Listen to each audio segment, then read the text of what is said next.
Let's get after it, baby.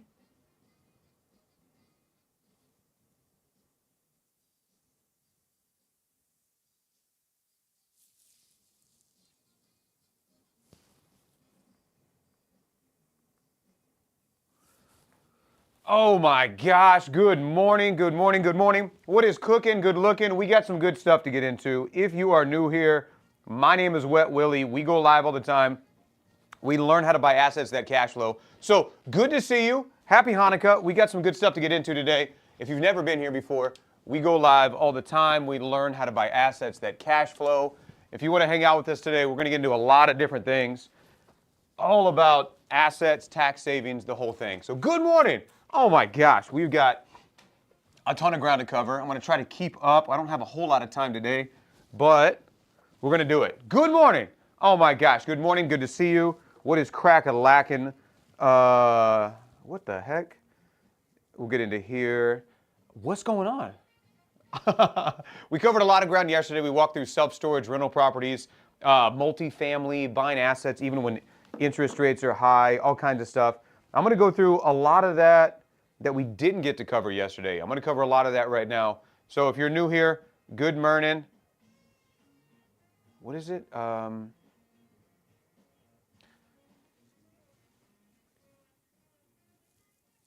Perfect.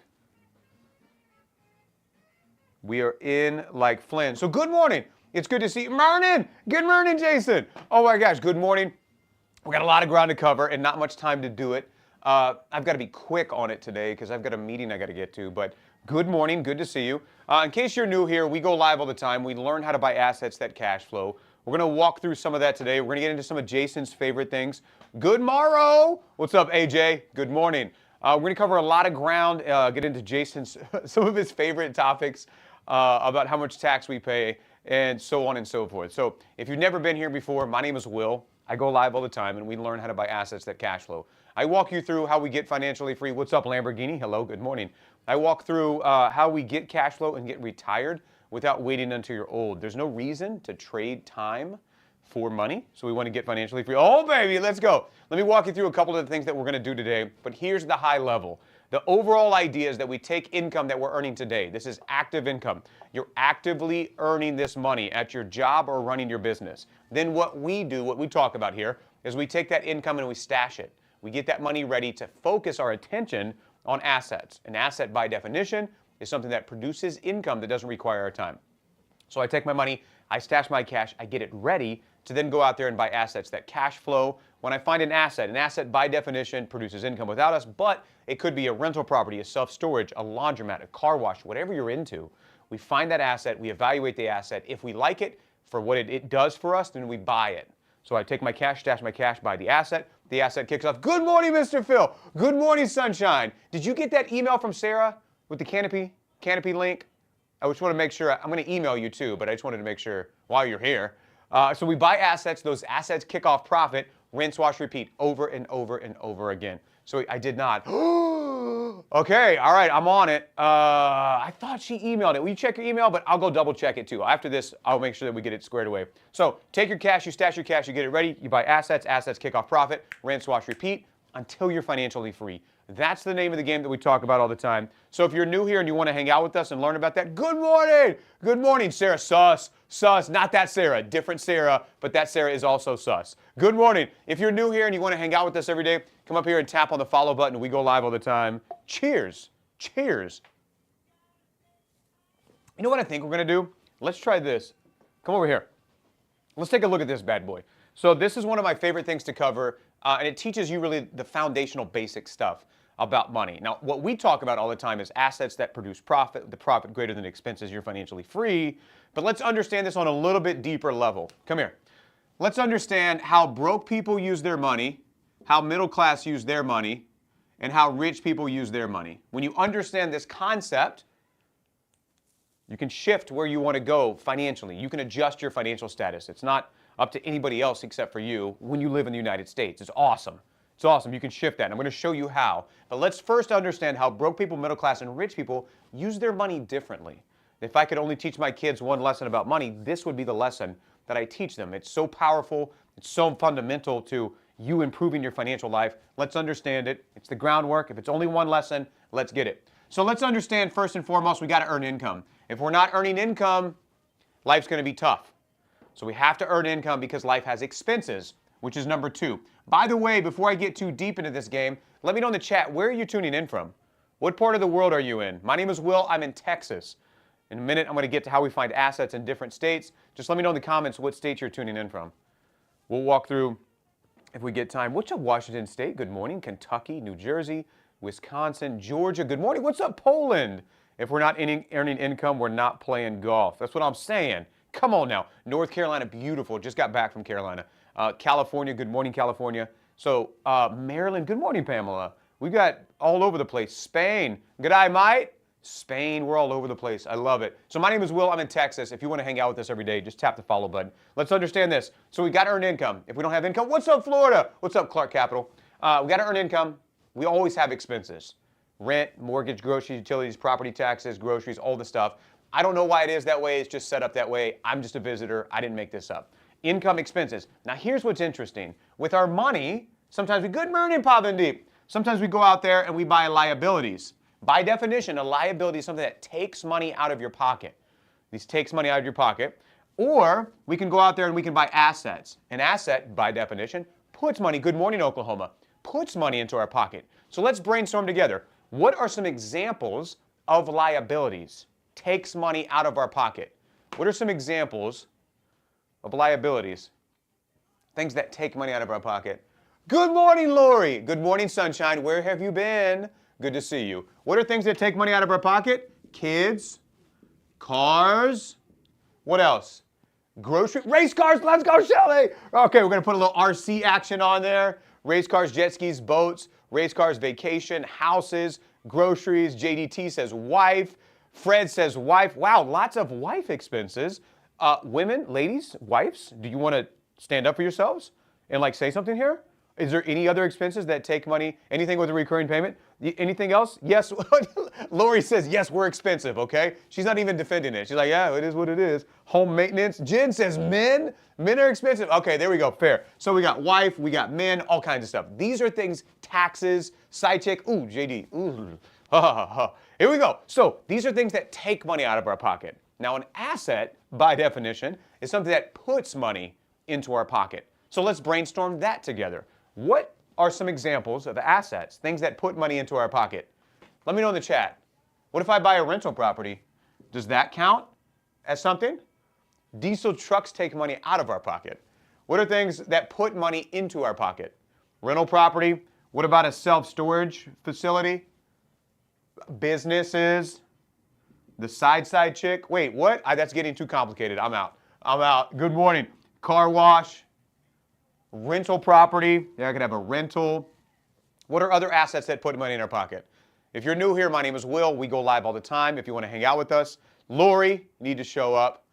If you want to hang out with us, you're in the right spot. What if it's a storage property that you use for business but eventually sell? If it's not putting money in your pocket, it's not an asset right now. There's multiple streams of income, obviously. Now, what you're talking about is appreciation, not income. Two different things. But ice machine, all kinds of stuff, golf simulator, Turo car rental, all of these things. Now that we understand and we've defined all the terms, let's break down how broke people, middle class, and rich people use their money differently. This is really interesting, so let's pay attention. Broke people have income. They work their job, they do their thing, they cover all of their living expenses, rent, mortgage, groceries, utilities, car payments, all the stuff. When all their living expenses are paid, they're all out of money, and they've got to wait until their next check.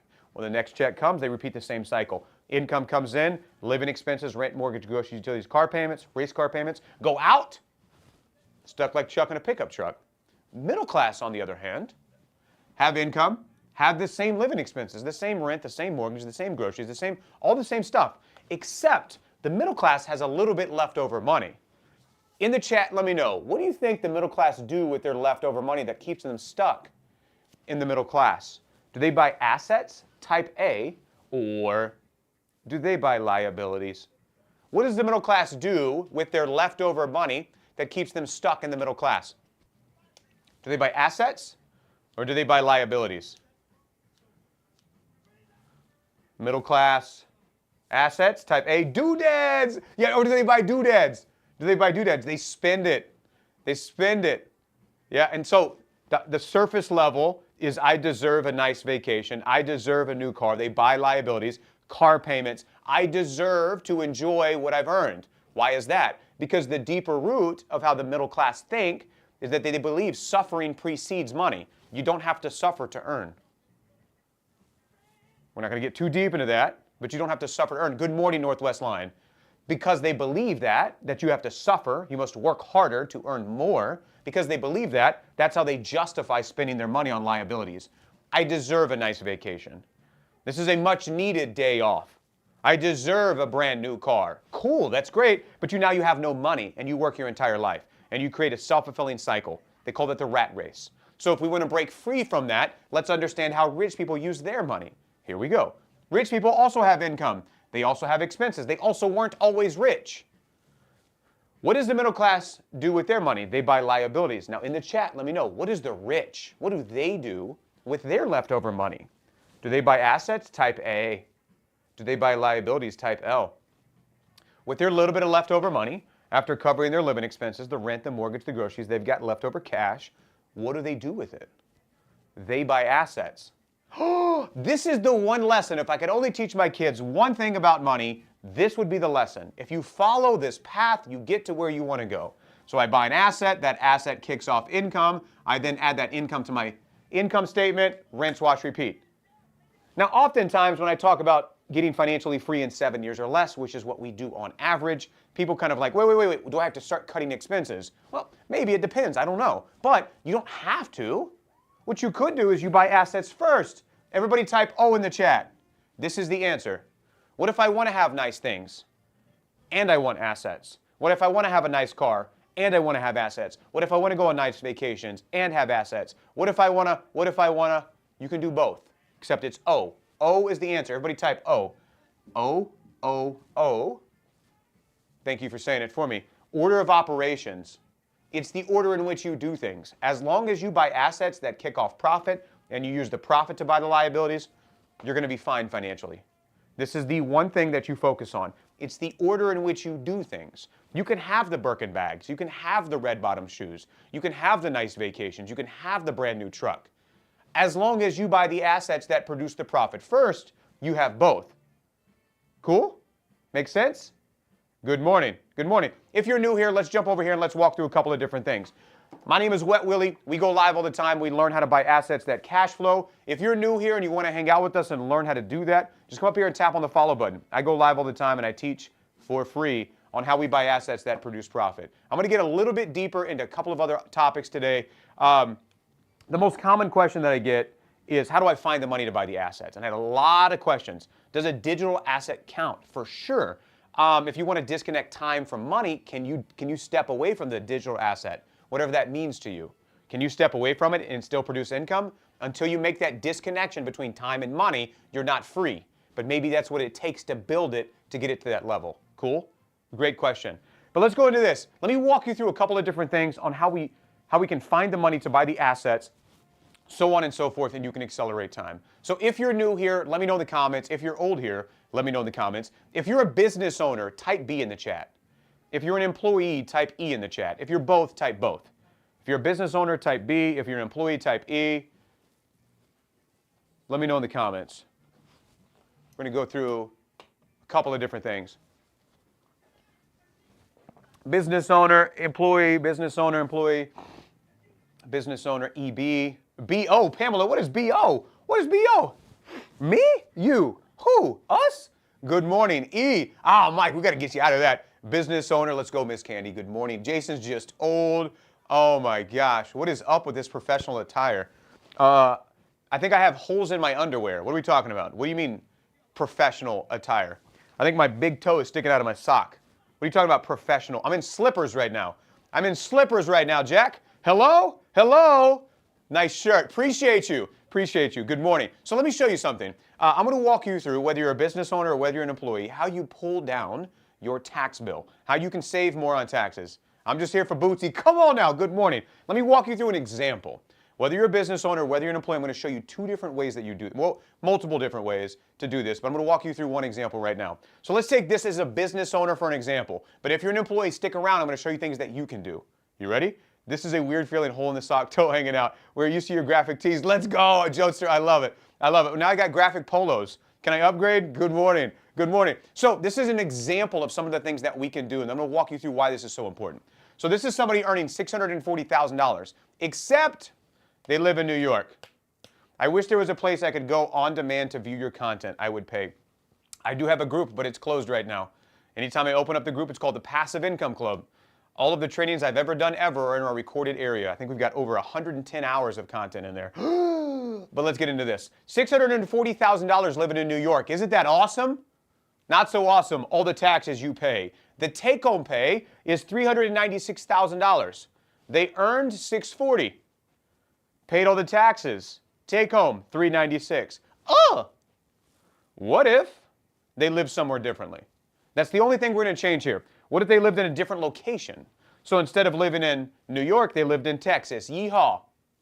Same $640,000 earned. They live in a different place. They keep $459,000. You see it down here? They keep more money. That's a $63,000 difference. I'm not saying you need to move, but let me just ask you, type Y for yes, type N for no. If you earned $63,000, if you kept $63,000 more every year, would you think about doing something about it? Type Y for yes, type N for no. Y for yes, but N for no. Talk math to me, baby. Sarah back. Are you back? Good morning. Good morning. Yes, but now you're in Texas. After a handful of years of keeping an extra $60,000, maybe you can buy your own state instead of funding somebody else's. You hear me on this? Good morning. Of course I would think about doing something about it. That's a $63,000 difference. And that's what people are doing. What? Yeah, they're picking up, they're packing up, and they're rolling down the road. This is from the Tax Foundation. I'm not saying you need to move, but I am saying you can do something about your tax bill. You hear me on this? Type 1 for yes if you understand. I'm not saying you need to move. I'm going to explain this map in a minute. But what I'm saying is you can do something that affects your tax bill where you keep more of your money. Does this make sense? And I'm going to show you some of the things that you can do that will affect your tax bill, save you money. Cool? Awesome. Check it out. So this is a tax foundation. Tax Foundation is an independent organization. One of the things they do is they track tax law changes. This is a tax migration map. This means, in this situation, the blue on the map is a net positive. These states received more tax revenue than they lost. When somebody leaves a state, like the yellow states, they take their tax revenue with them. The yellow in this map represents a net negative. The state of New York lost more revenue, tax revenue, in this year than they gained. Does this make sense? Everybody with me on this? Everybody with me? Order me moving boxes. Let's go. Does this make sense? Type 1 for yes, type 2 for no. What the yellow represents, net negative. More tax revenue left. Blue, net positive. So this is the year of our Lord, 2021. New York lost a lot of revenue. How much revenue did they lose? $14.6 billion in tax revenue. Ironically, they're taxing their citizens. Hey, we need to get more tax revenue, so let's tax them more. Well, we're going to pack up and we're going to leave. They get their moving boxes from Sarah's Amazon and they roll out. California, they lost $23 billion. Ah!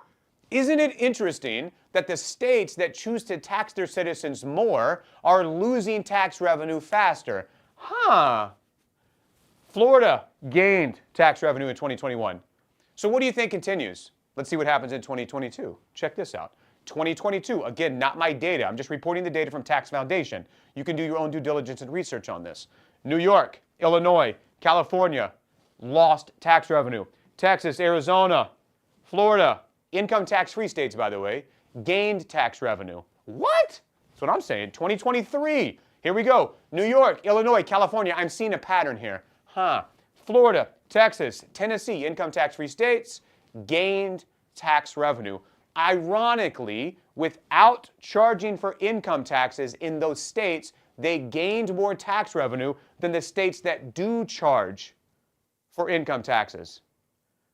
There's two ways to motivate people, the carrot or the stick.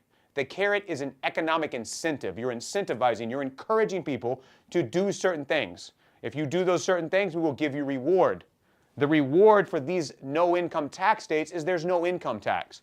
There's property tax in Texas, which is not fun, but you can understand the idea. That's why people are moving. Do you think this trend continues? Type Y for yes, type N for no. If states continue to increase the taxes on their citizens, do you think this trend continues? Y for yes, N for no. Alexa, play Will's Disco Live TikTok playlist. Yes, yes, of course it continues. Of course it continues. Let's go to the next year. This is 2023. Let's go 2024. 2024, I'm seeing the same pattern. Red, red, red. That represents net negative. New York, good morning, sweet face. New York, Illinois, California, Louisiana, losing more tax revenue. Blue, net positive. South Carolina, what's up, Shelly? South Carolina, gaining tax revenue. The point that I want you to understand is that you can affect your tax bill. I'm not saying you need to change states' lines. What I'm going to show you to do is federally, without moving, how you can affect your tax bill. Everybody with me on this? Yes? Type 1 for yes, type 2 for no. Are you ready to learn how you can affect and implement tax savings in your situation? 1 for yes, 2 for no. Midwest, here we go. What's up, Grim? Good morning. Hannah, let's go. Check it out. This is the philosophy that we're going to follow. How many of you have ever hired a tax preparer? I'm in Illinois. Midwest. How many of you have ever hired a tax preparer? Type P in the chat for prepare. We haven't covered this in a while, so let's make sure we cover it. You ever hired a tax preparer? Somebody to like do your taxes? Just type P in the chat. We're going to walk through what that looks like. Me. It's literally me as your username. I love it. Me, Miss Candy. Okay, so a tax preparer is somebody that prepares your taxes. I'm going to be here all day, ladies and gentlemen, if you need more explanation on stuff. San Antonio, what's up, baby? So you send them your W-2, and they go, oh, that's how much income you earned. You send them your 1099s. Oh, add that to the income. You have a kid? Okay, you got a kid. Hey, Sarah, I need you to keep your eyes off my pencil. Okay, Sarah? Eyes up here. Eyes up here. Every time I pull my pencil out, Sarah's just looking right at the pencil, never maintaining eye contact. It's a little disrespectful at this point. Okay, Sarah? Anyway, so the tax preparer does the bare minimum. Minimum. They just do the bare minimum. They do whatever the minimum is to file the taxes. Nothing wrong with that. That's why they charge you like 20 bucks or 300 bucks or whatever it is. The problem is when you're getting tax preparation, they're not maximizing tax savings. They're doing the bare minimum. And to find the tax savings, you got to do more than that. Just the tip, sweet face. Man, that's a big tip. Anyway, we'll talk about it later on, okay? So if you hire a tax preparer and they do the bare minimum and they don't find tax savings for you because it's not their business model, what I recommend is that you get a giant tube of Preparation H. Preparation H is an ointment that when Uncle Sam has his way with your backside, because you've overpaid taxes, you're going to be raw, it's going to be inflamed, it might have a little bit of swelling and bleeding, and you need to treat that for overpayment of taxes. What we recommend when you hire the wrong people is Preparation H. This is called tax savings butt cream. Because you didn't have the tax savings, you got to get the butt cream. There's a recommended treatment, the one with aloe. It's got a cooling effect. So when you've got the redness and swelling of overpayment of taxes, that'll help treat that. And also maximum strength. The pain is going to be high. How many of you have ever had to deal with a little bit of tax pain? Type P in the chat. That tube isn't big enough for the taxes that I pay. That's what I'm saying. Anybody ever, I don't want to do that. So here's the philosophy that we practice. Are you ready? Here's the philosophy. Instead of doing this, we do this. We follow the definition of tax planning. Instead of tax preparation, good morning, Jeffrey. Instead of tax preparation, we talk about tax planning. Tax planning, by definition, we had to pay $20,000 after filing. Do we want to, y'all want to do some war stories? What's the biggest check you've ever had to cut to the IRS? Let me know in the comments. This is going to be a little bit of like trauma release. Let's get this out. Let's just get it out. How much? So far we got 20,000. Can anybody beat 20,000? This is like the land of the losers. Who has the most pain? Oh yeah, I can beat that. 35,000, 7,000, 10,000, 20,000, 16 federal, 4. Oh! All these numbers hurt, by the way. 54,000, 40,000, 30,000, 47,000, 160,000. Oh, my knees are getting weak. So here's how we solve that problem. If you're tired of cutting those giant checks to the IRS, this is the philosophy that you're looking for. Lots of butt cream that day. Come on, Mr. Phil. Tax planning is what we focus on. And it's not my definition, it's Cornell University's definition. Tax planning, I've got an appointment to talk with one of your CPAs. Let's go, Lori. Let's get you some tax savings. Oh my gosh, let me know who you talk with, how it goes, all the good stuff. I want to hear all the details. How much we find you. I love it. I love it. You ready? So, by the way, if y'all need tax savings help, just type 1 in the chat. I'll show you how to book a free call if I have any availability. Happy to help. Lori's going to go crush it. Tax planning, by definition, is when a taxpayer makes use of tax law to lower their taxes to the legal minimum. Tax planning is what we focus on. It's making use of tax law to lower your taxes to the legal minimum. That's the entire objective. 1, 1, 1. Okay. I don't know if we've got availability, but I will open it up. Let me get to some actual tax saving strategies that you can implement. But if you want to talk to my team and estimate tax savings, I do it for free.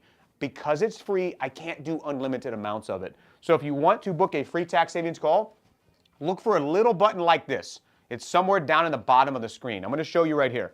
But when you get to the bottom of the screen, just tippy tap tap on this stuff. I need everything, baby. I got you. Tap right there. When that pops up, you see it right here where it says tax savings estimate call. Tap on that guy. Boop. And then if there's any availability on my calendar, my team's calendar, go save your spot. Cool? All right, let me get back to this, but it's the little orange bubble down there. When you tap on that, just go up a little bit. It says tax savings estimate call. Awesome. All right, come here, check this out. So how do I implement this? How do I use tax planning, which is making use of tax law, to lower my taxable income to the legal minimum? How do I implement it? What can I actually do? Come here. Let me show you an actual case study. Let's go to an actual example. Involuntary redistribution service, 100% IRS. Good morning. So this is one of our clients. She earned $360,000 in income. That's awesome. Good news, making money. Bad news, Uncle Sam called. Uncle Sam called and said, you owe me some cash. So she called me like in the spring. I don't remember, like March or May or something like that. She calls me up and she goes, hey, Will. I go, good morning. She goes, hey, I got some good news and I got some bad news. I go, okay, well, give me the bad news and we'll end on a good note. The bad news is I owe Uncle Sam $146,000. I go,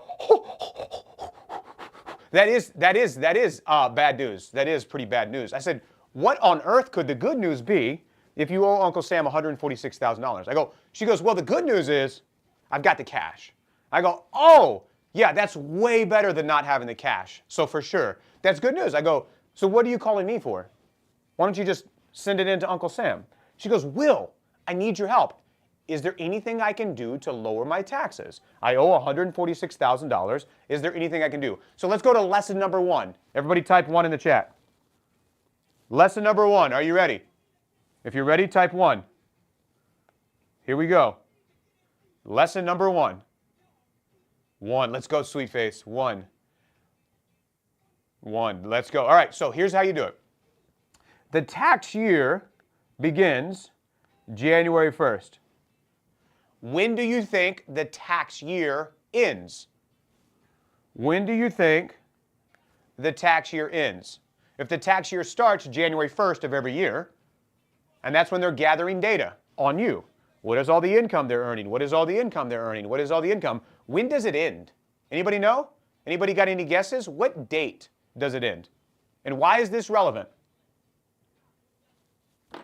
That's right, Ryan. 12/31/2026. So you have a window between today, right now when you and I are talking, and December 31st, 2026 to do something. Anything. Anything. This is your window to implement tax strategy. If you implement tax strategy before December 31st, it counts. It falls into this accounting timeline, and you can pull down your taxable income.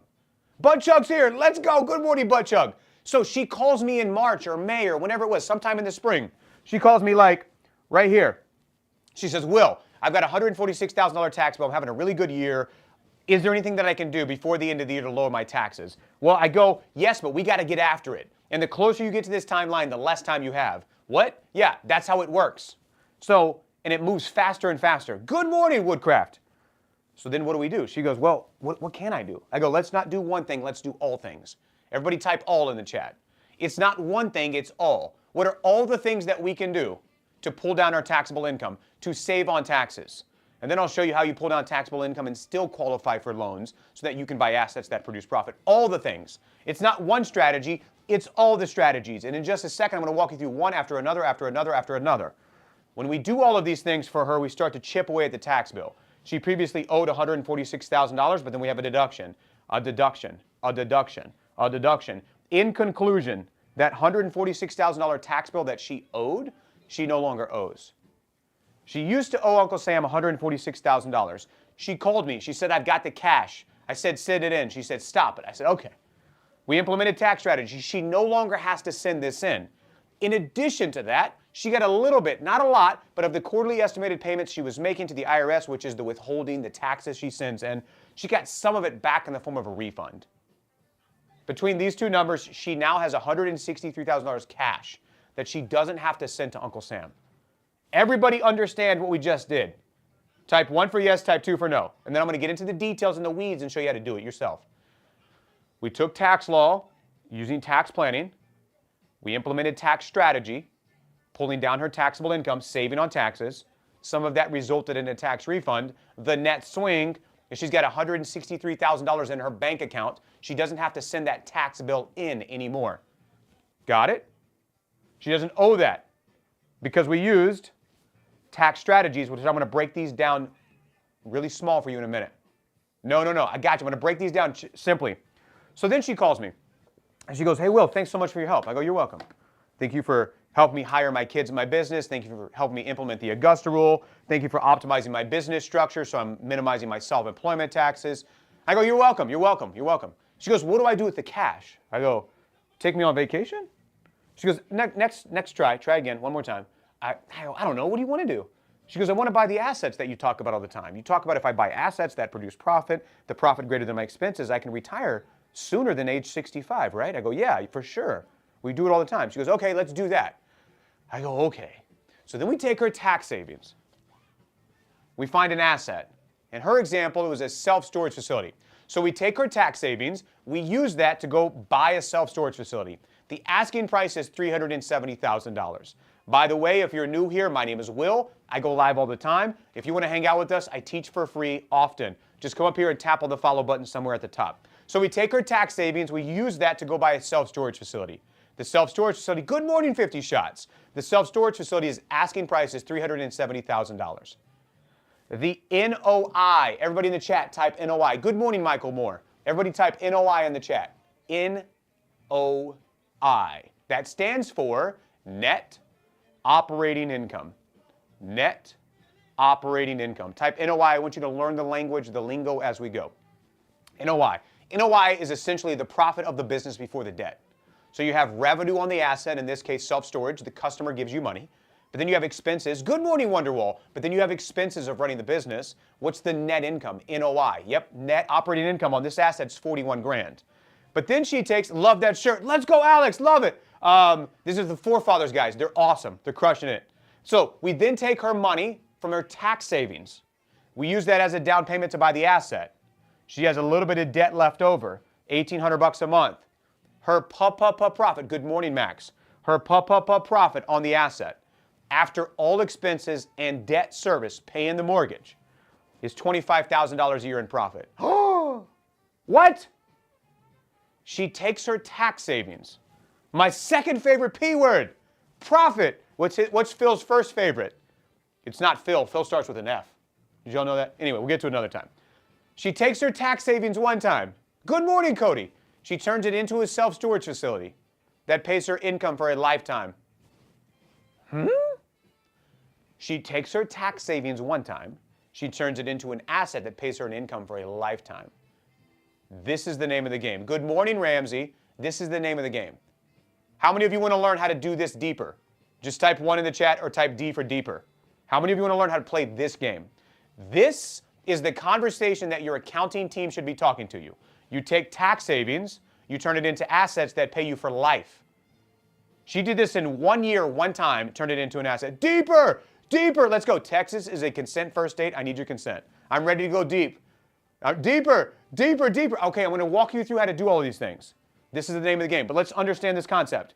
You take tax savings one time, turn it into asset that pays you an income for a lifetime. I heard D. There's Sarah. Where did the tax savings come from? I'm going to get back to that. I'm going to show you that screen, but then I'll get into the details and show you step by step how you do it, backed by tax law and tax citation.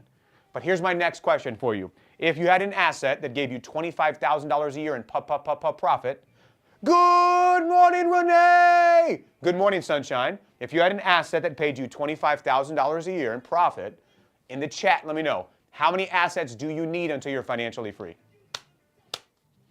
Can you manage those from another country? For sure. Anything can be passive that doesn't require you to be there, but there's a cost to it. Does the profit outweigh the cost? How many assets do you need? 5. Let's go, Renee 5 Guys Miller. That's what I'm talking about.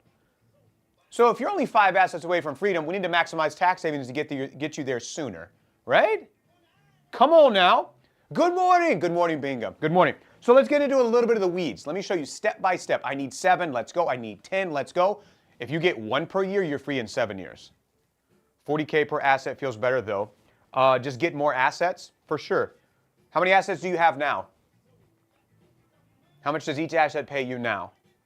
We got to start somewhere, wherever you're at.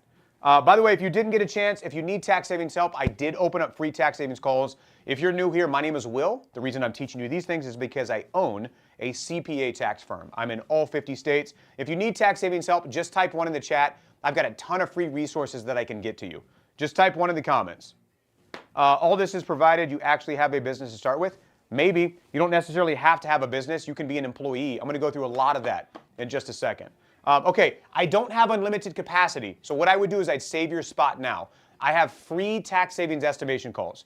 If you want to hang out with us and learn, tap on the follow button. If you want to talk to myself or my team and estimate tax savings, they're free. Doesn't cost you money to sit down and estimate tax savings. If I can save you on taxes, I will show you where. My loyalty is not to you becoming a customer of my CPA tax firm. My loyalty is to screwing the federal government using the tax law against them. So if you tap on this little button, here's what you'll see. You'll see a little button at the bottom. Come down here. Check it. When you tap on this little guy down here, you see the little orange button? Boop. When that pops up, it says tax savings estimate call. Just go save your spot there. If there's any availability on the calendar for myself or my team, go save your spot there. Cool? Awesome. Let's go. Let's go. And then once you save your spot, come back in the comments and say done. But let's get into the weeds. What do you want to start with first? Let's do a little bit of business stuff. Okay, you tell me. If you're a business owner and you want to talk about business owner tax savings, type B. If you're a business owner or an employee and you want to buy assets that lowers your taxes and puts income in your pocket, type A. Let me know in the comments. What do you want to do? B for business owners, A for how assets help everybody, employees and business owners, save on taxes. You tell me, boss. Done, let's go. Booked my tax call. Happy to help. If I don't have, I missed it. Hold on, let me catch up. A. Okay, what's the winner here? If I don't have employees, how can see my strategy?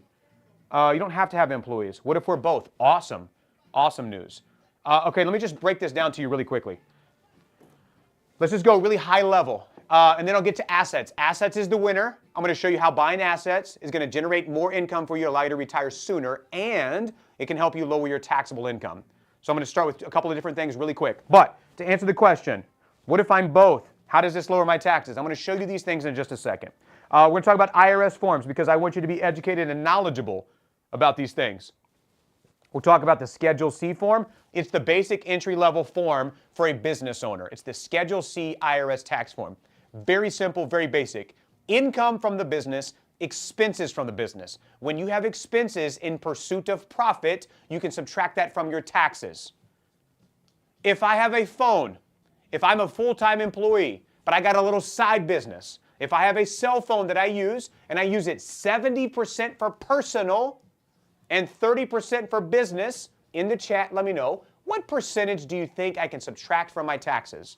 70% is personal use, 30% is business. Let me know in the comments. I'm a full-time employee. I got a little side business I'm trying to get off the ground. I've got one cell phone that I pay the bill on, 70% personal use, 30% for business. The answer is in the question. How much can I subtract from my taxable income? As a business owner, you unlock these deductions. I didn't spend any new money. Shelly, I need a CPA. Shelly, you need to use the software that I gave you access to for free.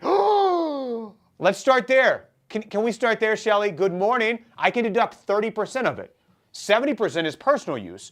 30% is used just for business. So I'm already spending money on that. In the comments, really quick, pop quiz. What does it cost you for your cell phone bill every month? Give me some numbers in the comments. What does it cost you? Good morning.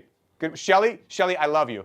Shelly, good morning, 50 shots. What does it cost you to cover your cell phone bill? $240 a month, $130, $190, $200, $250, $154, $230, $200, $140, $170, $120. I want you to see what just happened. You didn't spend any new money. You took the money you were already spending and you found a way to legally deduct a percentage of it. You might not be able to subtract all of it off of your taxes legally, but you can take, got it? Does that make sense? So if your cell phone bill is $200 a month, that's $2,400 a year. If hypothetically you're using it for 30% over and over and over again. Cool? That's the name of the game. So let's get into it a little bit. That's Schedule C. Now what if I'm an employee? What if I don't have a business? What if I have an asset? Or what if I want to buy assets? This is for everybody else. Now we're going to go into it. Schedule E. Schedule E. This is the tax form that you file when you have like rental properties, when you own assets. Let me show you how relevant this is, and then I will get to line 18 of this Schedule E form. We're going to nerd out a little bit. I'm going to show you tax law. So come over here. Check this out. Where'd Shelly go? Shelly, I'm sorry. Was that a little too aggressive? You love speed. That wasn't too aggressive. We're good. Check this out. So let's take Ray, for example. I like this example because Ray's just a full-time employee. Just meaning that's the only thing he's doing. Okay, Ray's maniac. He's doing 1,000 things. But Ray's a full-time employee. In 2023, this was Ray's taxable income. This is what he earned. Nope, I need to be checked every so often. I love you, let's go. 2023, Ray's income as a full-time employee was this. In 2024, it was this. Then Ray landed a big government contract for his employer, and they gave him a big bonus. So Ray's income went boom, went way up there. Then in 2026, this year, he expects his income to return to normal levels. In the comments below, I want you to type the corresponding year. What year do you think most of Ray's income is exposed at the highest possible tax rate? Good morning, Annie Queen. I am great. Thank you for asking, Annie. How are you? Good morning, sunshine. In the comments below, type the corresponding year. What year is Ray like taking major tax risk? 2025. Most of his income's above the 37% line. That means every dollar above that line, 37 cents goes to the IRS. That means every $100 above the line, $37 goes to the IRS. That means every $1,000 above, you get the idea. So in what year should Ray focus on? All years. But in what year specifically should Ray really focus on maximizing tax savings? 2025. So Ray calls me. I remember our first call. He was sitting on the front porch of his house in Ohio. And he's like, dude, I've got some tax issues coming. Above what income? I'm going to walk you through some of that, Ruth. But essentially, the point on this is just Ray's got a huge tax liability right here. Got it? That's the main point. So, which is going to lead me to the next thing I'm trying to get to, all right? So check this out. Talk to Ray. Ray's going, man, I got a big tax problem. I'm an employee. Is there anything I can do? I heard it's only for business owners. I heard tax law is only for business owners. I said, who you hear that from? He said, I don't know. I said, that's not true. He said, what can I do? I said, I got you. So you want to go out there and buy assets? He goes, I love me some assets. I'm just a little scared. I go, Ray, you're scared? He goes, yeah. I go, I got you.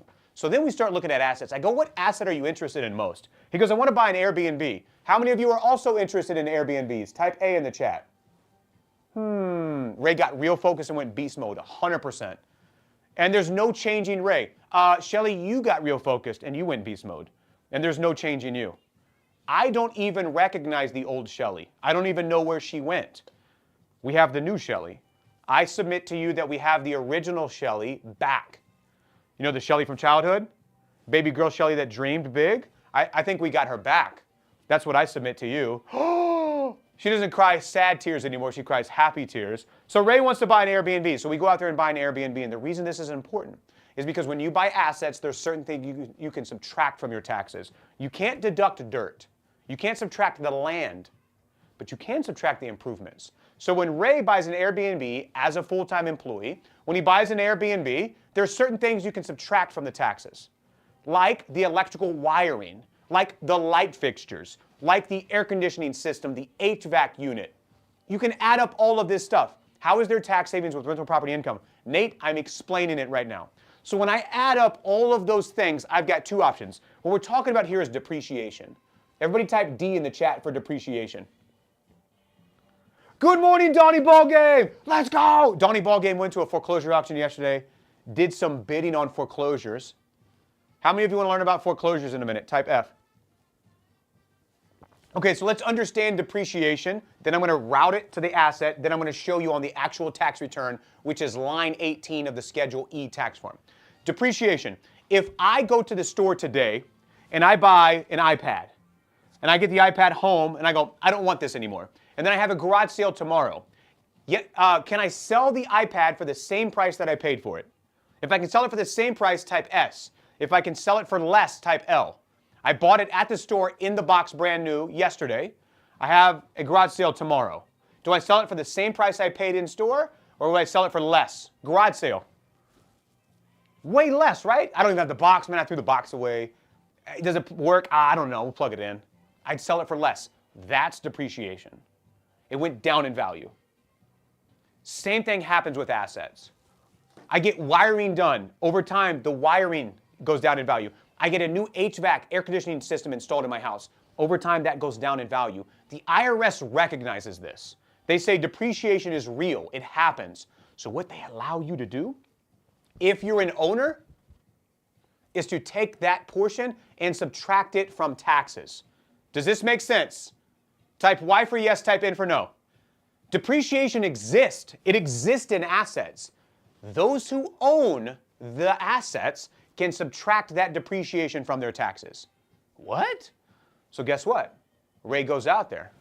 He's in our passive income club. It's my private group that I run that we actively go out there and learn how to buy assets together. 450 members worldwide. Ray posts in the group, hey, offer made and accepted. 20 days into passive income club. Again, he's a maniac. 20 days in the group, and he found the courage. We all need a little bit of courage to put an offer in on an Airbnb. They accepted it. He bought the Airbnb. My tax team goes out there, and we evaluate the asset. Here's what we find. He's got electrical utility services. That's tax deductible. Fire protection alarm systems. That's tax deductible. HVAC systems. That's tax deductible. In Ohio, I didn't know this, they've got indoor plumbing now. Congratulations, Ohio. Plumbing systems. We add up. This is literally the cost segregation, which is us adding up the things that we can subtract from his taxes. Then what Ray decides to do is to accelerate that and take all the deduction into the first year. Everybody type 1 in the chat. 1 in the chat. Are we able to do it on personal property as well? Negative, Foxtrot. We buy assets. We're going to accelerate it. How much can Ray accelerate into the first year? $126,000. What? Let me show you what this looks like. Come here. This is how buying assets lowers your taxable income. Let's go over here. Let's do a little pop quiz. Math. Let's say Ray's taxable income at his full-time W-2 job, because he's just an employee, is $126,000 in income. If Ray buys an asset and subtracts $126,000 from his taxes, what is Ray's taxable income? Let me know in the comments. This is his full-time income at his job, hypothetically. This is what we found as a subtractable year 1 expense from his taxes. What is his taxable income?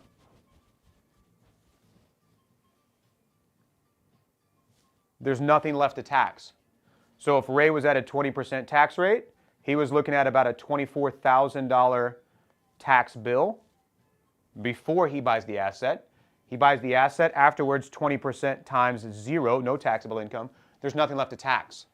Oh, that's what I'm saying. That's what I've been saying. If you're an employee and you're like, what can I do to lower my taxes? You've got two options. They both fall under the ownership umbrella. You can either start or build or buy a business, or you can buy assets, just like what Ray did. This is literally the cost segregation. This is the output of what it looks like. So Ray has the option, if he chooses to accelerate this all in the first year. Now, if Ray accelerates this in the first year and he saves $30,000 or $35,000 off of his taxes, in year number 2, what would you do with the tax savings? Let me know in the comments. What would you do in year 2? Let's say you accelerate this, Ray's income's higher than that, He's at a higher tax rate, so he saves more. Let's say you save 30 or 35 grand. What would you do in year 2 with the leftover money? You don't have to send it to Uncle Sam anymore. The tax bill is not due. You get to keep the money. What do you do with the money next year? Reinvest. How many of you buy another asset? That's the game. You rinse, wash, repeat. You take tax savings, you buy assets, the assets produce profit and generate more tax savings. Over and over and over again. I'm going to nerd out a little bit. Year 3 has to sell it. Now he owes the difference. Why would you sell in year 3? If you're planning to sell in year 3, why would you do that? So this is where a tax plan comes in. You don't just willy-nilly wing this thing. If you need tax savings help, I've got a ton of free resources. Just type one in the comments and I'll give some of those to you right now. Then I'm going to jump over to tax law. I'm going to show you a little bit of citation on the stuff that I just taught you so you know that it's real. You can go put your eyes on it. You can go learn about it too. This is not just from me yapping. I want you to learn and get educated because my loyalty is to screwing the federal government. It's a hobby of mine. I like to take tax law, turn it sideways, and stick it straight up Uncle Sam's. The details don't really matter, but if you want to book a free tax savings call, my name is Will. I have a CPA tax firm that I own. I'm in all 50 states. If you need tax savings help and you're in the United States, we can likely help you. I have free tax savings calls. They're not unlimited. Because they're free, they fill up every time. If you want to go book a spot, there's a little button that looks like this. It's in the bottom corner. When you tap on that guy, it'll pop up. Just scroll a little bit. Right at the bottom, it says Tax Savings Estimate Call. Cool? You're a good teacher, easy to follow. Happy to help. I'm happy to help. So just tap on that little tax savings estimate call button. Let me show you really quick, and then I'll show you the tax form. When you see this little button down here, tap on it. Boop. When that pops up, you see where it says tax savings estimate call? Just tap on that guy. If there's any availability on my calendar or my team's calendar, go save your spot. Once you save your spot, come back in the comments and say done. Cool? Life happens, family issues, he's over leveraged, Airbnb isn't covering expenses. Then don't buy the asset. Or properly prepare. I don't know if you know this about life. Pause. Everybody type R in the chat for risk. Every now and then we have people like this that come into the chat. Everybody in the chat type risk. And this is a normal thought. This is a fearful thought. Fear-based mentality is not going to lead you to where you want to go. I love you. There is risk involved in everything that you do. But the riskiest thing that you did already in your life was be born. What? Yeah. You know why? I don't know if anybody ever told you this, but you're not getting out of here alive. That's just how it happens. You're born, and then, I know, the day comes. The funeral. The riskiest thing you ever did was be born. Do you think you should live your entire life operating from fear? No. What you do is the same thing your mama should have taught you when you were a baby. Before we cross the street, what do we do, ladies and gentlemen? Let me know in the chat. Before we cross the street, what do you think we should do? What do we do? There's risk involved in crossing the street. Do we not cross streets? No, we get educated and we look both ways. That's how your parents teach you to mitigate and handle risk in life. You don't operate from fear and never leave the house. That's not living. What do we do before we buy assets? We learn how to analyze and evaluate deals on paper, never taking risk, never spending money. If it doesn't cash flow, we don't buy it. You can't run from risk. That's not living life. You run towards risk. That's what heroes do. Bang, bang. Cops show up. Hey, where was the banging? What? It's over there. Thanks. Whoom. You're crazy. No, I'm a hero. Got it. Appreciate you. Firemen. Hey, where's the fire? Over there. Whoom. Into the house. That's what heroes do. If you want to be a hero of your own life, you run towards the fear. Does this make sense? I love you. I love you. So that's what you do before you cross the road. Somebody had a question on, so what do we do? Over here, really simple, giant green sign. You see it? It's above us. Does it cash flow? We evaluate deals. If it doesn't cash flow on paper, we don't buy it. If I find an asset and I do all my numbers and due diligence and it doesn't work, guess what? I clean the board and I start again. This is how you get educated and learn. It's exposure therapy. I go through the deal over and over and over and over and over again. I might look at 100 deals. But then I find one that works and I buy it. Cool? Awesome. If it doesn't cash flow, we don't buy it. Tax software. I'm a tax preparer. Where's my dude? Where's my dude? He said he's a tax preparer. What software would I use? And then let's get back into this. Where's my guy at? What software would I use? The software I would recommend to get started, of learning about the tax laws that are available, of finding tax strategy for yourself, of all kinds of stuff like that. I actually have it listed in my TikTok profile. When you're in the TikTok live, just tap on this little orange button right here. Here, Jose, I got you. And it says, I want tax saving software. I want the tax saving software. I'll go through it in a little bit, but when you tap on that button, it'll auto-populate a message. Just click send, and then it'll send it to you. And it says, it's right here, and then it sends you the site. I highly recommend it. They've got a free trial. You can go try it out. There's a lot of great stuff in there. You can chat with the tax savings AI bot that is actually trained on IRS tax code. Respectfully, it's trained better than most tax professionals because it can't forget the information. All the same stuff that a tax professional should go through, all that training, that AI tool went through. All of the tax law, the IRS court cases, the revenue rulings, the IRS publications, even the IRS instructions and IRS forms, the AI tool was trained on. So any questions that you have about taxes or tax savings, just type it into there and you can ask the questions. Cool? And it gets smarter every day, 100%. 100%. So that's just tap on this guy, and then you can tap on the tax software button. Awesome?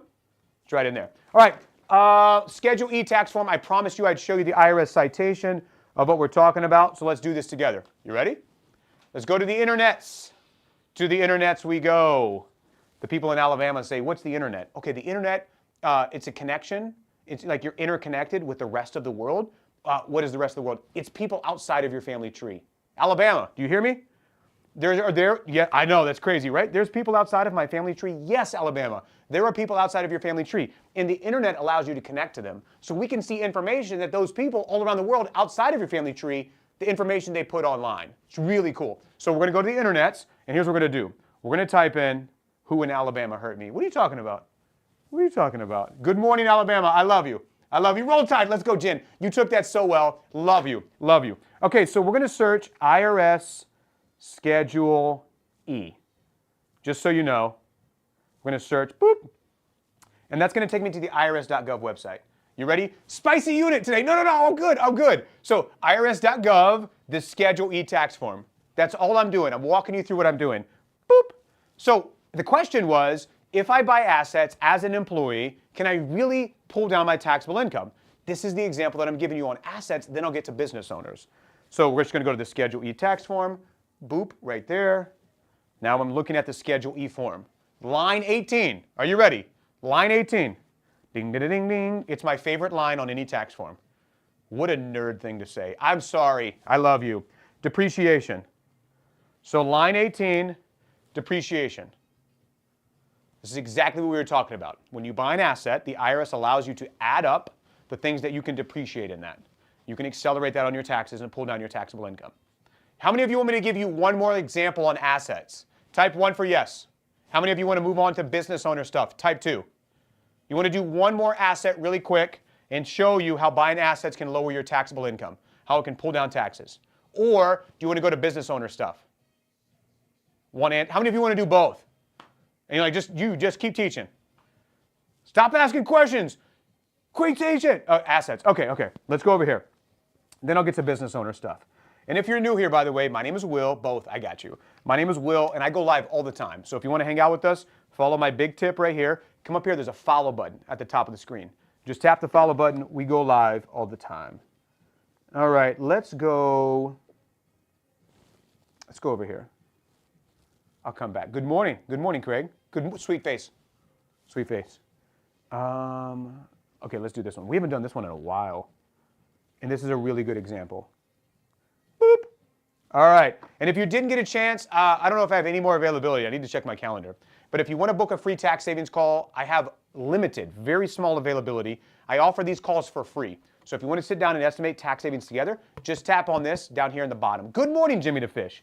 And when you tap on that at the bottom, it'll say free tax savings estimate call.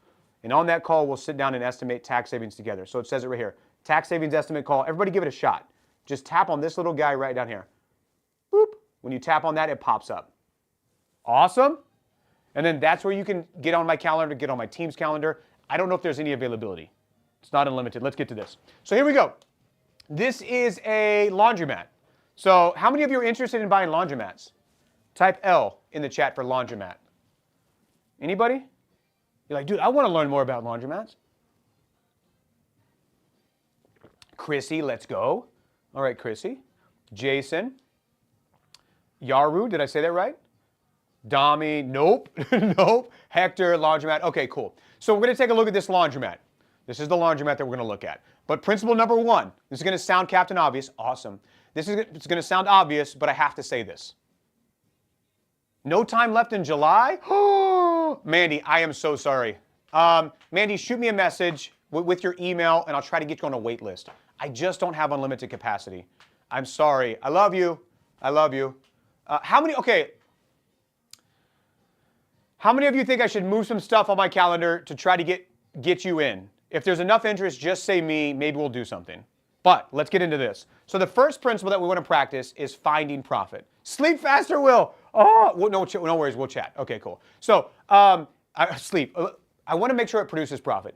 Oftentimes, people are so focused on getting rid of the pain of the tax savings that they don't care if it produces profit. These are the people that go buy a Mercedes G-Wagon just to accelerate depreciation on it and then take tax savings. I hear you. I get it. You're making lots of money. I'm with you. However, buying a depreciating asset for 6 figures or more, listen, let's get financially free first. You're still buried in your business. You're still stuck in the trap. Let's get freedom. So that's how we buy assets that produce profit. Cool? Got it? Just bought my first asset. Let's go, Kristen! Kristen, oh my gosh, congratulations. Will you message me? I would love to hear what you've got going on. Congratulations, Kristen. That's awesome. Shoot me a DM. We'll set up a time to chat. I love it, love it, love it. Oh my gosh, that's awesome. So anyway, I want to make sure this produces profit. Let's evaluate the numbers. This is a laundromat. The asking price on this is $350,000. The revenue is 180 grand. Revenue, you're so welcome. The revenue is what is the income directly from the customers. That's what they're paying us. That's what they're paying us. But then I've got expenses to run and operate the business. I've got electricity, I've got water, I've got rent, I've got all of those expenses. When I subtract out all those expenses, that settles on my profit. $63,000. Okay. Yeah, Kristen, shoot me a DM, message me. Let's chat about the laundromat you got. Love it. I would love to celebrate. 63 grand is the profit. I'm in the profit. I like it. That's awesome. Now, let's break down a couple of different things. Now, let's get into tax. We'll do awesome. There's something called FFE. Everybody, Kristen, pay attention to this. Everybody type FFE in the comments. I want you to learn and understand it.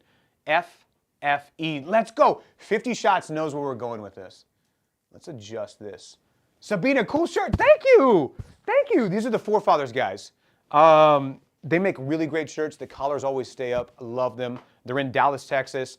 I've got a coupon code. It's in my TikTok profile. Just go to my site.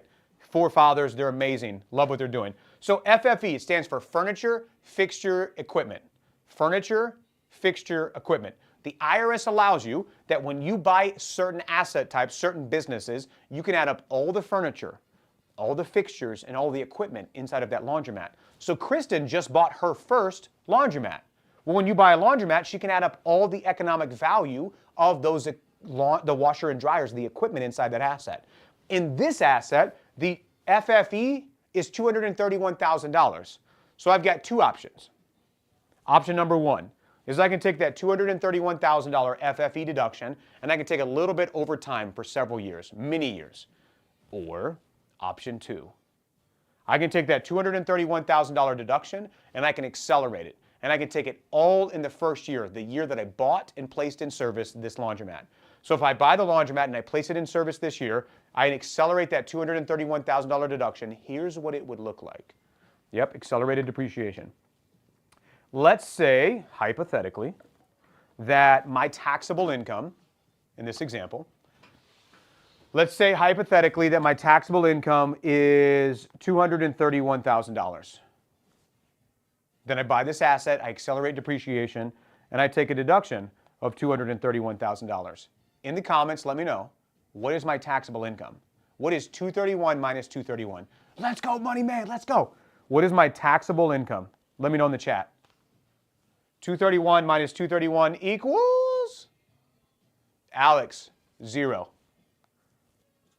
So if my tax bill would have been, let's say 20%, which is conservative, that would have been $46,000. That was my previous tax bill on my taxable income. But then I buy an asset and I accelerate the depreciation. There's nothing left to tax. 20% of 0 equals also 0.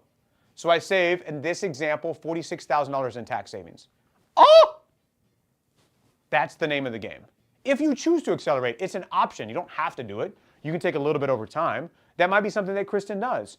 With a proper tax plan, she goes, you know what? I'm going to start buying and accumulating laundromats. I'm going to take a little bit every year. And then after 5 or 10 or 15 laundromats, I might zero out my taxes every single year. So all the income coming in, there's a lot of stuff you can do. Does that only work with businesses?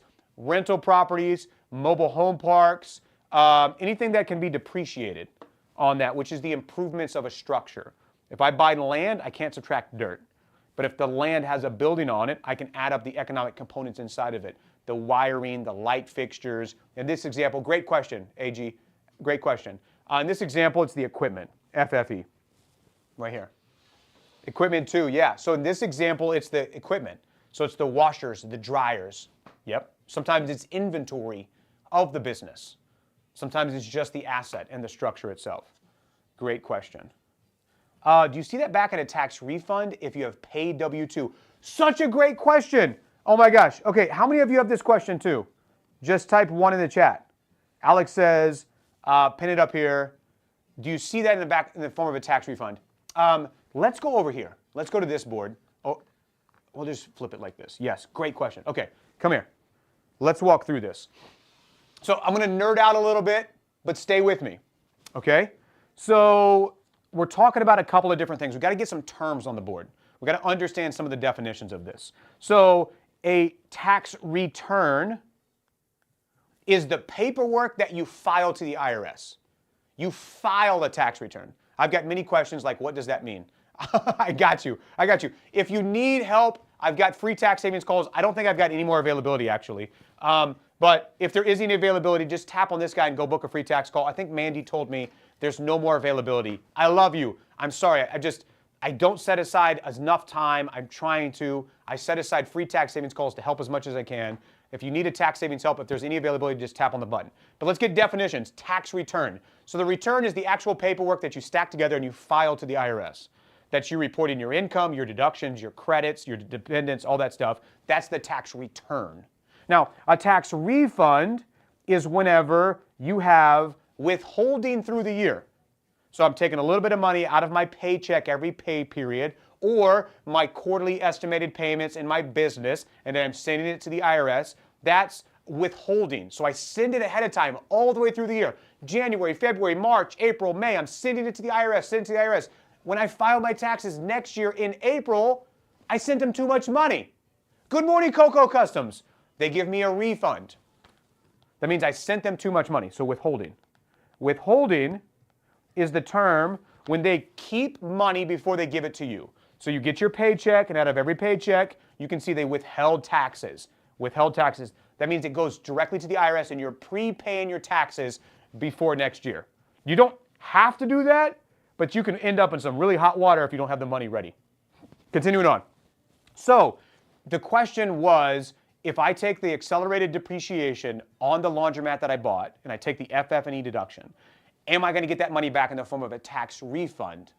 Well, the answer is, it depends. And it depends, and I don't know the answer because I don't know what your withholding is. But let's go here. Let's say that you set up your withholding at the beginning of the year with a projected taxable income of $231,000.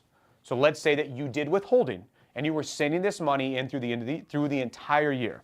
And then you buy the laundromat in November and you place it in service. So through the year, you had, this is your taxable income amount, and then you had withholding sent to the IRS, $46,000. Okay? So the IRS is getting this money every paycheck, every pay period, every quarterly estimated payment. So the IRS has this money out of the income that you earned through the year. You paid it ahead of time. Type 1 in the chat for yes if you understand. So you withheld this from your paychecks, from your business, sent it to the IRS. Type 1 if you understand. The IRS has this money. Got it? You didn't know you were going to buy a laundromat when the year started, January 1st. But then November comes, you're like, you know what? I think I'm going to get a laundromat. You buy one. You accelerate depreciation. But you base your entire year off of earning this income and getting taxed on this income. But now, you take your accelerated depreciation, you subtract $231,000, now there's nothing left to tax. Because 231 in income minus 231 creates taxable income of 0. So in that example, Alex, based on your question, would I get a tax refund? In this example, yes. Because at the end of the year, you built your entire year and you're withholding to the IRS what you were sending to the IRS based on what you were going to earn. But then in November and December, you bought an asset, accelerated depreciation, there's nothing left to tax. So then they would issue this as a refund at the end of the year. So to answer your question, I don't know. It's based on withholding. The question was, would I get that form back in the form of a tax refund? If it's this exact example, yes, you would. Make sense? Clear as mud? It just depends on what you had withholding. If you withhold too much based on what you owe, they give it back to you as a form of refund. That makes sense. Awesome, awesome. Great question, by the way. Had to go the long way about it, but I just want to make sure we understood topics for everybody in here. Oh my gosh, can you believe that you were learning tax savings this early on a Thursday morning? Oh, what has happened to us? Oh my gosh, we used to watch cartoons, eat cereal, and Captain Crunch, and now look at us. Oh my gosh. If you're new here, my name is Will. I go live all the time, and we learn how to buy assets that produce profit. Today we're talking about tax savings and implementing tax strategy. If you want to hang out with us every day, just follow the big tip. Keep your eyes on my tip. We're going to go up here, somewhere up there. Cool? Awesome. I swear, I don't know what happened to us. Let me come over here. Let me give you some stuff that you can implement and use right away. So I don't think I've got any more availability. Mandy came in, was going to book a tax call. I don't think I have any more availability. However, if I do, sweet face, and you want to sit down and estimate tax savings for free, I offer free tax savings calls. You might be able to grab a spot somewhere down in the corner, somewhere down here. Just tap on that. When it pops up at the bottom, it says tax savings estimate call. You can save your spot there. If there's no more availability, well, everybody go check. Will y'all tap on this, then go tap on the calendar and just let me know, is there any more availability? And if there's not, I'll give you my free tax savings audiobook. Let me know in the comments. And then what I'll do next is give you my tax savings audiobook. Then we'll get back to asset acquisition. So if you'll do me a favor, there's a little button like this in the bottom corner. Tap on that. When it pops up where it says tax savings estimate call, will you tap on that? Is there any more availability on the calendar? As I clean off the board. Let me know. Let me know. Good morning. Let's get into some assets. I think I promised you foreclosure stuff. You want to do foreclosures? If I get time, we'll get into self-storage too. I just don't know how much time we've got. Good morning. If you're new here, let me know in the comments where you're tuning in from. What state are you in? My name is Will. I'm in Texas. Yeehaw. Let me know where you're tuning in from. What state you're in. State of Illinois, state of denial, state of confusion, state of Missouri, Wisconsin. All right, let's go. Indiana, good morning, Indiana. Texas, Kristen, let's go. I love it. I'm in Austin, Texas. Kristen, where are you at? Tennessee. Hannah, Tennessee's beautiful. I was in the Appalachian Mountains like 2 weeks ago. Oh, so good. Jamie, good morning. Shaver Lake, California, let's go. Tejas, Steve, Houston area, love it. Love it. I don't know how y'all do the humidity. What's up, Steve Lee? Good morning. All right, so let's get into foreclosures. I promised you that we would do that, so we're going to do it live right now. We're going to do foreclosures in 5 steps or less. 5 steps or less. Step number 1, who maintains property records in your state?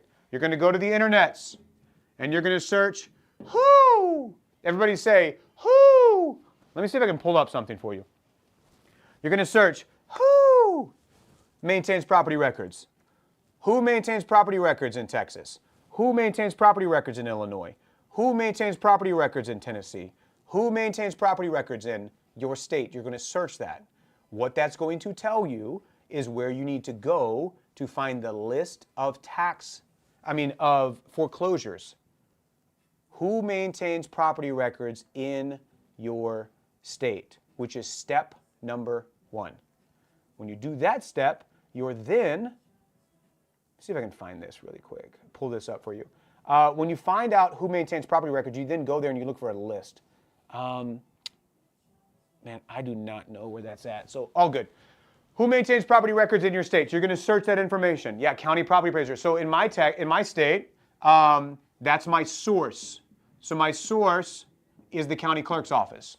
So Kristen lives near Houston area. I might go to Montgomery County. I might go to Harris County. I live in Austin area. I might go to Williamson County, Travis County, Hayes County, Llano County. Might get a little out there. But now that I know my county clerk maintains property records, that's where I'm going to go to find my list of foreclosures. Yeah, absolutely, Jason. If it's difficult, you're on to something. So when I find my list of foreclosures, baby, we are moving, we are grooving. Do you want to evaluate a foreclosure live right now? Yes or no? Type Y for yes, type N for no. Do you want to look at an actual live foreclosure deal? Yes or no? We'll evaluate one live. I'm teaching you in 5 steps or less how to do it. You want to do it live? Nellie, good morning, Nellie. Omar, Old Republican, is that what your name was? Sweet Face, Alex, Hannah, Miss Candy. Littler 83, Giant Z. All right. So let's go evaluate a foreclosure live. Yes, yep. All right, let's take a look. We haven't done, let's do this one. All right, let me pull up an actual example. Boop, boop, boop. Good morning. Money Man, what's up, Chewy? Chewy, mi amigo. Hola. Let's get into this. Good morning. All right, let's go to foreclosures, and we will look at one live right now. All right. So let me show you what an actual foreclosure announcement looks like. Here we go. Let's hop over here. Let's go to this screen. Get your coffee, come over here, and let's take a look.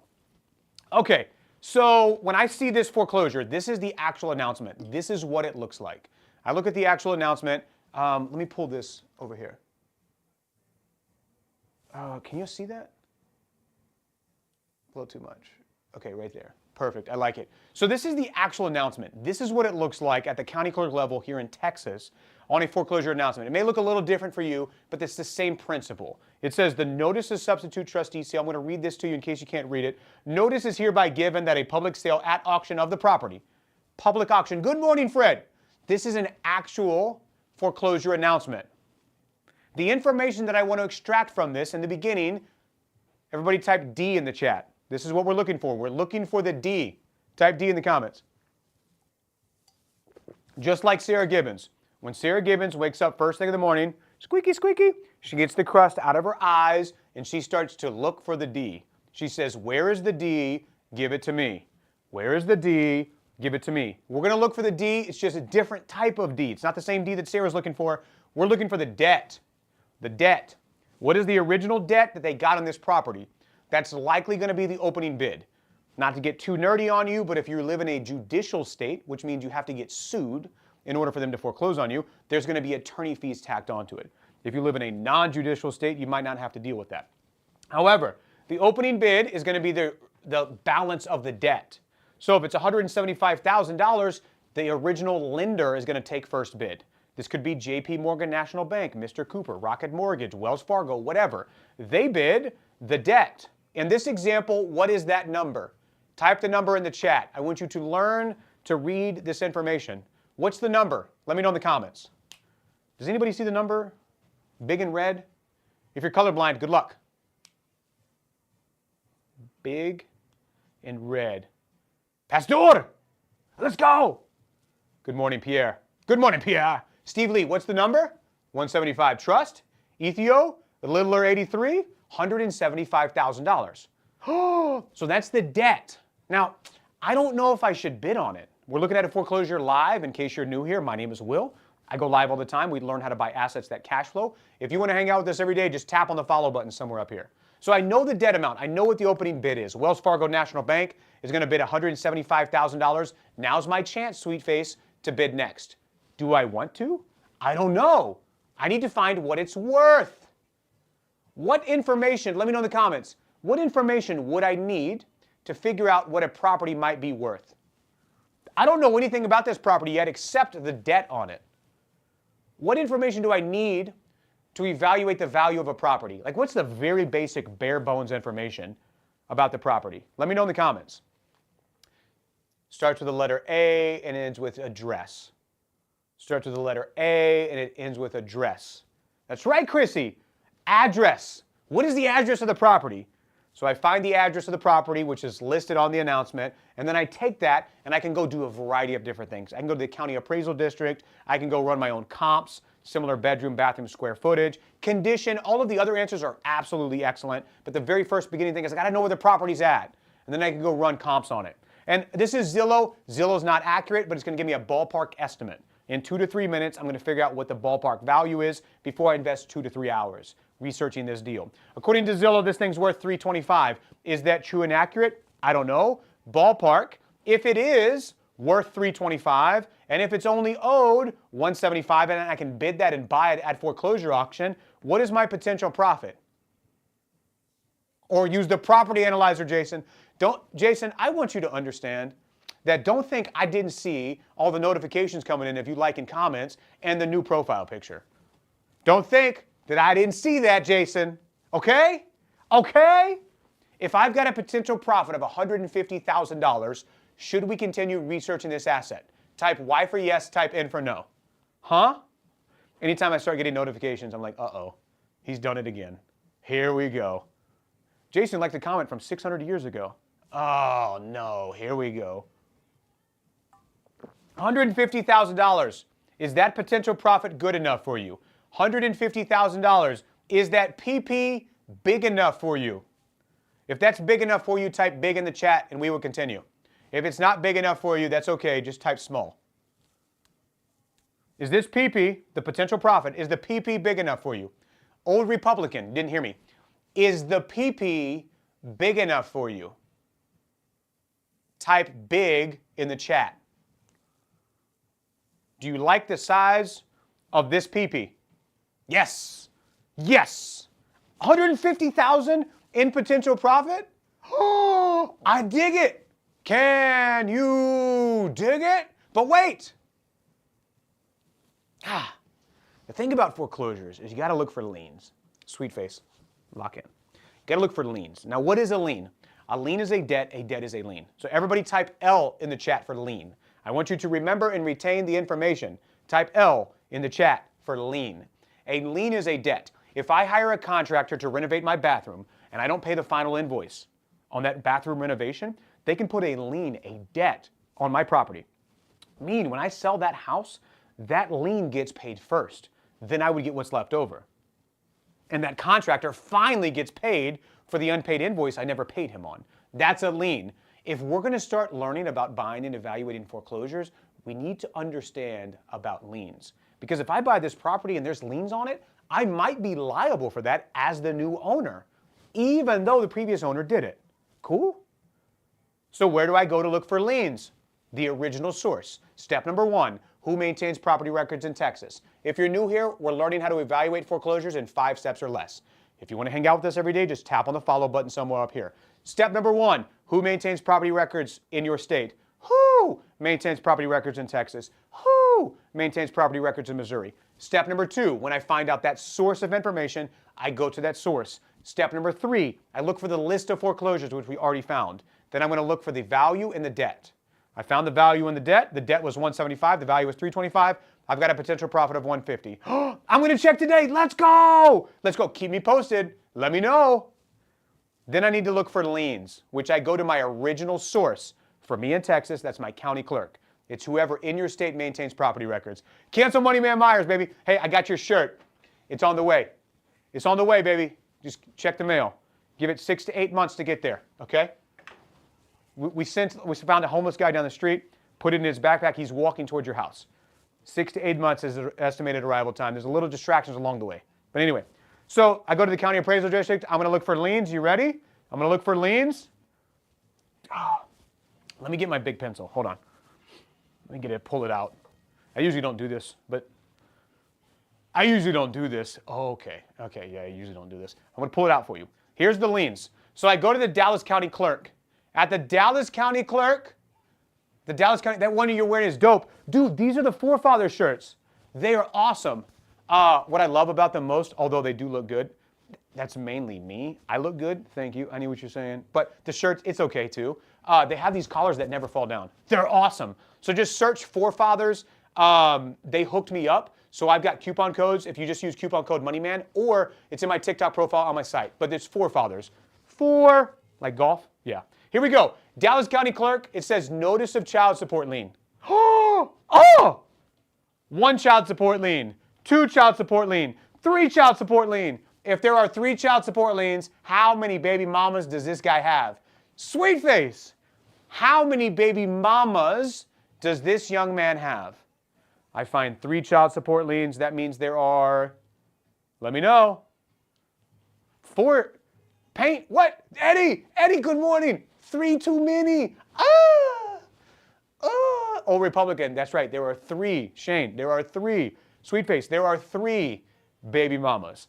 He owes $4,900 to that baby mama. He owes $1,100 to that one, and he owes a cool $24,000. So, our potential profit of $150,000 minus $30,000 in unpaid child support liens. What's our new potential profit? Yeah, let's do some math, Paint. Baby mama drama times 3. 150 minus 30 equals what? Let me know in the comments. $150,000 profit, now dropped by $30,000. Old Republican with the math. BCH Construction, 120. Oh! Construction companies actually can do really well in foreclosures, by the way. Oftentimes when I'm at foreclosure auctions, the people I compete with are construction companies that are kind of waiting on work. So the owner will buy up properties, keep their teams busy. Drywall, electrician, plumber, that kind of stuff, doing renovations until the next big job comes. $120,000 in potential profit. That's what I'm talking about. Do we still like this deal? Yes or no? $30,000 in unpaid child support chips away at our profit. Instead of $150, it's now $120. Do we still like this deal? You want to still continue? Yes or no? Yes? I like it. Let's continue on. So, one of the questions I get at this point in the journey before I go to a foreclosure auction and bid is, can I borrow money? We love this deal. Of course you can. You can borrow money. However, you would get financing and funding for the foreclosure before you go to auction. There's many ways to get financing and funding for that, but you got to do it before auction. So I get my financing, my funding ready, or my cash equivalent, cashier's checks, things like that, and I'm ready to go. I did notice right before I walked out the door, that's what I'm looking into. Let's go! I'm a general contractor. My main issue is funding the project. There's a couple of ways you could do it. It just depends what's going on in the business and things like that. But it could be really lucrative. It could be really lucrative for the business. And then the structure, the setup is the right way too. Do you want to mix it with the current LLC or business structure you have now? Does it want to be a separate thing? Kind of depends. We do a little bit of that in our tax analysis with my CPA tax firm. But love the idea. I think it's a great direction for you to continue researching. So I'm ready to go to the foreclosure auction. I'm ready to rock and roll. But I did notice on the child support lien page, it said page 1 of 2. Should I look at page 2? Type 2 in the chat. Or should I ignore it? If I can't see it, you can't see me. Should I ignore it or should I go to page 2? Type 2 in the chat if you think we should look. I think, but if we ignore it, it's not real, right? That's not how it works? Oh, man. You know, like the fat kid that hides behind the tree at hide and seek? Ah, dang it. I think he sees me. All right. Okay. Here we go. Page 2. If you're buckled up, you ready? Dallas County Clerk. Child support liens. Boop. Ah. 3 child support liens. We find another 4. 3 plus 4. Math majors. What is 3 plus 4? What is 3 plus 4? Oh, Lord have mercy. 3 plus 4 equals 7. How many baby mamas does this guy have? 7. Paint. You're standing too close to the fumes. Paint. Step away. When you're stroking, step away. You're too close. You're too close. 3 plus 4 is not 8. 3 plus 4 is 7. 7 baby mamas. This guy's got 7 baby mamas. I'm not even mad. I'm impressed in like the most unimpressed way. $33,000 owed to this baby mama. $30,000 owed to that baby mama. $30,000 to that baby mama. $39,000, $9,200, $24,000. This is a real foreclosure deal. When I add up all of the estimated child support liens, that's $190,000. I don't know if you remember, but we had $150,000 in potential profit. Minus 190 equals what? Positive 150 minus 190 equals 2 plus 2 equals 22. That's what I'm talking about. I see somebody got a little public education. Huh? 150 minus 190, negative 190 equals what? Negative 190, positive 150 equals what? Oh, that's what that equals. Negative 40 grand, old Republican. Negative 40 grand. Because of all these unpaid child support liens, negative $40,000. Although this young man lacks the ability to pull out, we on this deal are going to pull out. So everybody in the comments, let's learn and let's type pull out in the chat. In the comments below, type pull out. Although this young man lacks the ability to pull out, we're going to pull out. Based on our example, we're going to teach this young man what he needs to learn. And we're going to pull out of this deal, okay? Pull out. Pull out. Sweet face. Nope, you got to type it. No shortcuts around here. Pull out. While we're on the topic, actually, I want you to understand that it is 9:27 a.m. Central Time. And you are in my live, and you're typing pull out. So I want you to get a cup of coffee. I want you to grab your Bible, and let's reset. Because you shouldn't be typing pull out in somebody else's comments this early in the morning. Sweet face, I just said, All right, you follow instructions, but anyway, here we go. Go get your Bible, flip to Proverbs 26, and we're going to start from there. Oh my gosh. Even Jesus can't help some of these people. Wow, that's not for me to say, and that's not for me to judge. I love you. Good morning. If you're new here, my name is Will. We go live all the time, and we learn how to buy assets that produce profit. If you want to hang out with us every day, come up here and tippy tap on the follow button somewhere. We go live all the time, and we learn how to cash flow. If you want to learn the game, Lord have mercy. If you want to learn the game, it's not that complicated. Let me show you. By the way, if you didn't get a chance and you want my free tax savings audiobook, just say me in the comments, and I'll show you how to get it for free. I promised you I would give it to you earlier, and I forgot. I got distracted. But I'll give it to you right now if you want it. Just say me. I have a tax savings audio backing up. My name is Will. I own a CPA tax firm. I'm in all 50 states. I don't have any more free tax savings estimate calls available. I'm completely sold out. They're free, and they go fast. However, I want you to learn. I want you to get educated. I want you to understand that you can lower your taxes. So I put together a ton of free resources that I give to you, and it's all free. If you want my tax savings audiobook, here's how you get it. You're going to send me a text message. This is my number. Don't send me any weird feet pictures. Jason, I've got 45 pictures on my phone of your feet. That's weird. Don't do that. But if you want the tax savings audiobook, you can do this. Text me the word tax. When you text message me, text message, not chat. When you text message me the word tax, 737-510-2009, that's my phone number. Side hustle. Good morning. Good morning. Then it automatically queues up to send you the tax savings audiobook. Cool? Me. It's free. Here's how you get it. So I see you're typing tax in the chat, not the chat. This is literally a text message. On your phone, it's my phone number, 737-510-2009. That's my phone number. Let me show you. Let me show you what it looks like from your side. So we're going to go to my text messages. Let's go here. All right, so when you're in the text message, you ready? You're going to type the word tax. Can y'all see this? You hit send, and then it automatically populates, and it sends you back. Hello. There you go. Sends you back this. When you open that up, that's you have access to the audiobook. It's all free. Cool? Then you want to listen here, you want to listen there. Awesome. So the tax savings is right. The tax savings audiobook is free. I'll send it to you for free. Text message me the word tax. My phone number, 737-510-2009. Cool? Now what I'm going to do right now is I'm going to return to the basics of money. How do I build a financial house so strong nothing can knock down? I'm going to walk you through that live right now. Oh no, that's what's going on. Okay. Hold on. I spilled my coffee. As your CPA for hire, I need a CPA that actually does tax strategy. I do. I always want to make sure I can save you more money than you pay us, though. So that's why I have the free tax savings estimate calls. I don't know if I have any more availability. Do you want me to check? Let me see if I've got more availability. If you want me to check, type C in the chat. Otherwise, I'll pivot and we'll talk about how you build a financial house so strong, nothing can knock down. So let me get prepped for that. Either way, I'll cover that.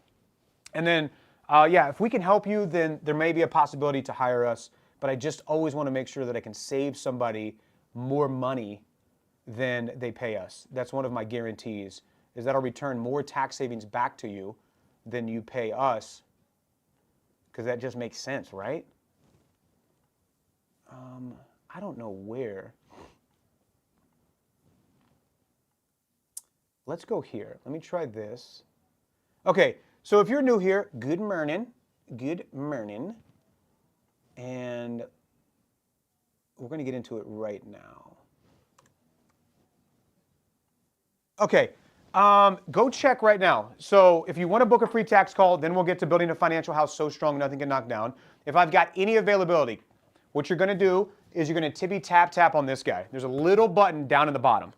If you want to save your spot and do a free tax savings estimation, tap on this guy in the bottom. In the bottom, when you go down there, it'll pop up. And then at the bottom of that page, it'll say free tax savings call. So go save your spot, come back in the comments and say done when you're booked. But that's how you get on our calendar. Myself or my team will sit down, find out what you've got going on. If there's any tax savings there, we'll talk about it on the things that you can do to lower your taxable income. So go save your spot now. There's a little button down at the bottom. Let me pull this up and let's get to how you build a financial house so strong nothing can knock down. You ready? Cool. Good morning. Good morning. All right. Why is that not going there? Oh, cool. All right. So let's get into this. We're going to start with the basics. How do I build? Thanks. You're so welcome. How do I build a financial house so strong nothing can knock down? We're going to walk through that live right now. So if you're receiving income, direct deposit from your job, from your business, whatever you got going on, and you're putting that in a checking account, type C in the comments for checking account. Are you direct depositing money in a checking account? That's where you store the cash. I don't need to know all your business, but just let me know that. This is a common mistake that people make. And what we want to do is we want to accidentally Old Republican C for checking. Anybody else? Anybody else do checking account? Or just Old Republican? Is my microphone working? Hello? Type C in the chat for checking account. Most people, what they do is they have a direct deposit and they take that direct deposit and they're putting that income into a checking account. Okay, pop quiz really quick. C, let's go. If you have a checking account, what is the interest rate that you're earning on your checking account? Let me know in the comments. What is the interest rate that your checking account is paying you? Anybody know? What is the interest rate that you're zero? Renee, you're still here? Good morning. Oh, it's your off day. Let's go, Renee.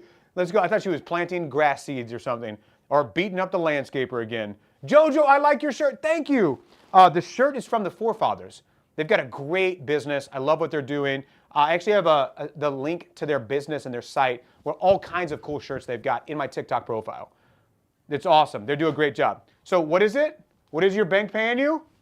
0.07 is the national average. What? What? Oh, it's bad. Come over here. Let me show you. How bad is it, baby?